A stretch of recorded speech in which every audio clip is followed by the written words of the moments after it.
I was just thinking that I need friends that love nature, like really love nature, because I find that those friends are more into taking care of themselves rather than always just dumping on you and looking for a hero. There's nothing wrong with looking for a hero, but I don't think that should be the first thing people do when they're stuck. I think that people have to get more to seeing that they could save themselves. And I think people who are into nature more, so many times I walk past this here. I can't think of the name of it, but I walked past it so many times and I just never went inside of it. And the funny thing about it is it's absolutely wonderful in here. Some people think things have to be new to enjoy their presence, but they don't. They don't have to be new. It just have to be quiet. It just has to feel good, and it just has to be genuine. I can't imagine all the hard work that went in to actually put this together. And yet, I hardly see anyone sit here. But I'm sitting here, y'all. It is so peaceful over here, y'all. I wish I had came over here before, but hey, you know, I like it over here because it's one good walk from where I started. So if I start walking up there, if I start from up there and then I come all the way down here with my book or with my courses that I'm taking on my phone, I could sit here, sing, do my little courses, my little writing courses, hang out here for a good hour, study. I can even stretch out on this bench like this. Okay, it's a little off balance, but it's okay. I can stretch out like this here and just have some peace. What I do like about this little house here, okay, is that the sun comes through, you know, this little shelter place. I always said that if I ever get a lot of property, I'm definitely going to have one of these on my property, but down further. So, it's a walk to get to, a little bit of a journey to get to. I never thought that I would feel like I'm going to miss a humble part of my life, but I'm going to miss this. If one day I am in a retirement home and I have everyone doing things for me, everything is just planned out for me, and um, I don't have to worry about taking care of myself. And maybe I'm living in a real expensive place. I'm going to miss this. I'm going to miss this part of my life. It seems like when you're busy, not humble living, and when you're faking like you're rich, you don't appreciate this as much. There are people that have wonderful, magnificent homes over here, but I hardly see anyone here because I think it's true what the guy said in Fight Club. The things you own end up owning you. So my thing is, what I want to own me is what I want to be. What what I want as my inner power. What's my inner power? And if it comes in a product, then I want it to own me. But I don't really want an indoor home to own me. I don't want it to own me because it's not better than this. Like, no indoor home is better than this. If anything, I want this to own me. I want to be owned by this nature. There's something that I just realized. I just realized that people don't do many things outside anymore. It's like most people just go outside when they're walking their dog, when they're going to a game of some kind, like, a baseball game or sports, or when they're trying to meditate or they're trying to lose weight. But I find like people don't go outside just to be outside now. Like people don't go outside to do art or to read or to write or to sing or to dance. Like even when you see the people that's doing TikTok dances, they're in the inner city where everybody can watch them. But why don't they come to the park and dance? They're still going to be on TikTok. I mean, they still could get on TikTok. But I find that a lot of people are so hooked on like hiding what they're doing that they don't realize that they're not getting enough outdoor space. So I made it my personal goal just now, mental goal. I didn't write it down, y'all. Mental goal today. Mind goal only. It's Sunday. I made it my goal to actually do as many things as I can outdoors if possible. I'm going to actually be packing up my hair stuff, doing my hair outside. I'm going to actually be taking all my books outside, doing my early first drafts of my writing outside, even if I'm outside on my laptop, here or over there somewhere on the benches. um, I just really feel like we don't get anywhere near as much sun and daylight as we're supposed to. And we just have got to get back to that, y'all. The fresh air. I don't think any house could give you the air that we get out here. Like no machine can replace the air, can ever give you the air that you get actually from up there or from the trees. Um, I really think that either we have trees in our house or a lot of plants in our house for oxygen, or we're just going to have to be outside a lot more.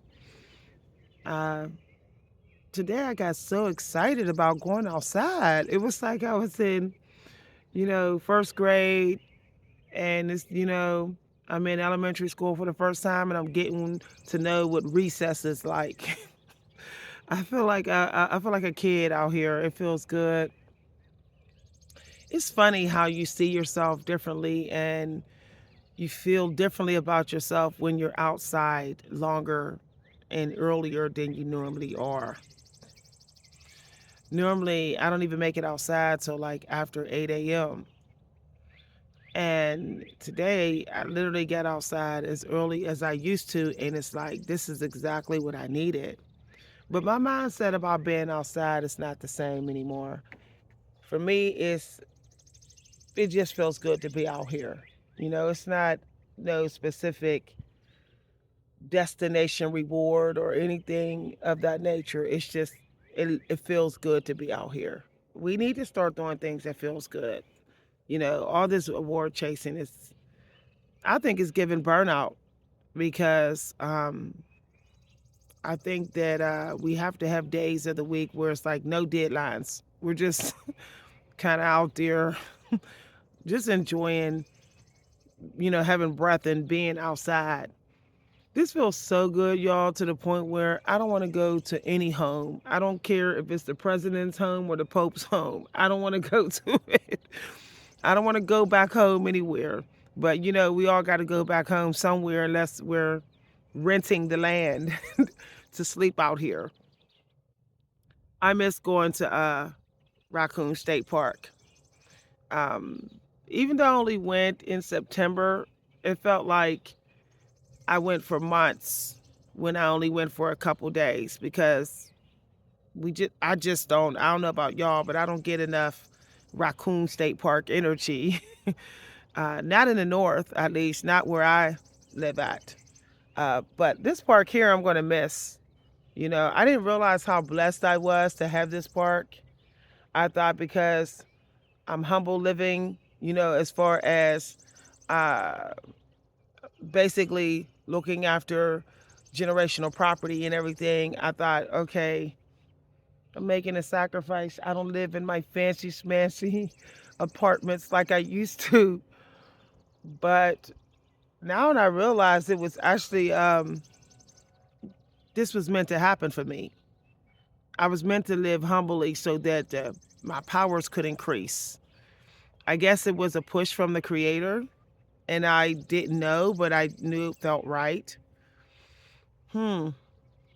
It's interesting. It's amazing what you end up finding you can do when you're doing the complete opposite of what you normally do. Like when you're living the complete opposite than you normally live, then you find out other powers that you have or how strong your current powers can become.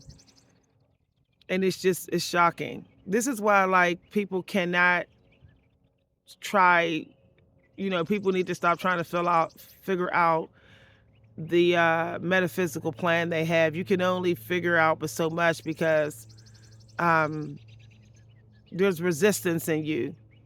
And sometimes the resistance trick you to think that what you're not doing is a part of the metaphysical plan for you, when really, if you did it, it is a part of the metaphysical plan. I'm going to read that book again by Stephen Pressfield, um, called Turning Pro. I hope his book is on audio, y'all. I really want to reread that part where he talks about resistance. And I really think that it's important for people to understand the difference, and me to understand the difference between whether you're resisting or whether what you're not doing is what you're not supposed to do. I realized my resistance was going outside more often. I didn't even realize it until recently, that resistance was telling me, don't go outside, it's a waste of your time, you're going to be late on what you're doing. There's negativity out here, toxic neighbors. It was so much negative scripts that there was resistance in me. And I realized I just have to be in the world but not of it, and I got to find a way to do it so that there is no resistance in me. Yeah, but not doing it at all is resistance for me. Y'all, this is a really interesting day for me. I haven't felt this happy to just be out in a long time. I want to start an old-fashioned, non-modern hike club. Where everybody got cell phones, but don't nobody got cell phones. Only when there's an emergency is there suddenly a cell phone. I want that type of hiking club. But the problem is people are just so much on full alert with their cell phones. And I can kind of understand it if they got like people they take care of, but I think how the hike club will work is if family members actually told their family, hey, don't call me unless it's an emergency. This way, they're on a non-modern hike. And I think the hike need to be everybody talk to each other, no sensitive subjects, no bragging through the whole hike. I think it would be hard for people to hike together because people cannot stop talking about themselves. They can't even listen more to another person now. I think that's why some people hike alone, because it's like they're like, either someone just listen to me, be about me, or I'm hiking by myself. I think I need to start a hike club where it's personal interest with each other. Like we have a personal interest in each other, not just business. And it's not just all about me in the hike group. But I think that egoism is so out of hand that people won't even be able to stop being egotistical in the hike group. And I think that's why there's hike groups that haven't lasted. There's people that have canceled their hike groups. People didn't come back to the hike group because they're like, oh, you know what? Everyone just keeps us bragging. No one's really supporting each other, you know. I think it's sad now. You can't start groups and be in groups now without some manual of some guidelines or some strict rules. It's just wild, you know. But then, you know, people also have passive ways to disrespect the rules in groups now. They'll just isolate you and not talk to you in the hike group and pretend like they're not. They'll pick favorites. You know, adults are in this energy. So it's making it hard for adults to hike together. I find that the adult energy is starting to be very petty. And it's very sad. You know, I heard a couple people hiking over here, and several times I heard people just talking about themselves the whole time while they're walking with someone. And it was interesting because it was like, it was the same person talking about themselves, hiking with the same person. It's said that some people are tired of being alone in their hikes that they're putting up with egotistical hike buddies. And I'm not trying to sacrifice my mental health and my inner peace just to have a toxic hike buddy that won't stop talking about themselves the whole time. So that's why I hike alone. But eventually I'm going to start a hike team, and it's definitely going to have some rules. Okay, it's definitely going to have some rules about sharing the love, sharing the spotlight, helping each other, sharing resources on the hike. You know, if somebody's out of water, share some water. You know, give a person a water bottle. If you're out of water, give another person, somebody, a water bottle. You know, I really want those days back where people was more concerned with getting along. You know, that was the mission. Like, a part of the mission, like, when I see you, I want to get along with you. I don't just want what I want out of the relationship. I want to get along. I don't just want what I want. I was just thinking just now as I was walking how we have all these apps to track everything. Track your steps, track your heartbeat, track your mindset. And I find that if we just, you know, do what we're supposed to do, like, we won't have to track nothing. Like, nobody needs to track steps if they're not overeating. Like, for real, like, if you track your calories, if you have a diet plan that is not going to get you overweight, then there's no reason to track your steps. But I'm finding that we have too much get out of trouble free card apps, and they are the tracking apps. It's like, if you eat too much food, if you decide to overeat, just get you a step counter so you know whether you burnt the calories off. Y'all, the whole new way of, like, low-key dodging accountability is just really ridiculous, y'all. It's really ridiculous. So I decided I'm not going to use a step app anymore. I'm going to use just a meal plan, okay? And if I decide I walk long, I felt like walking long, a little longer today, it's like, so what? I'm sure if I get a little hungry after the walk, I'll eat a little bit. My body will tell me I can eat a little bit. And long as I know how much food I'm going to already eat ahead of time before the day starts, then I don't have to really worry about overeating, especially if I know the food I'm eating is not going to put extra weight on me. It's like, I think people are trying to avoid mindfulness. You know, just take this script and do it this way. No need to, like, do mindfulness and figure it out for yourself. Just, if you get in trouble, just go get this.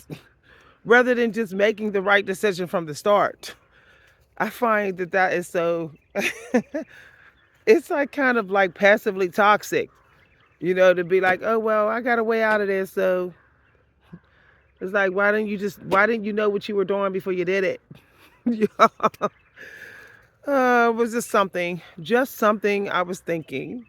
So just now, I was thinking about reverse law of attraction. Instead of saying, I'm worthy, what I want is beautiful, it's magnificent, I should have it, it's worth a lot. How come we can't do reverse law of attraction where we say negative things about what we have and what's missing? Like, oh, it sucks not having a car. This garage looks ridiculous without a car.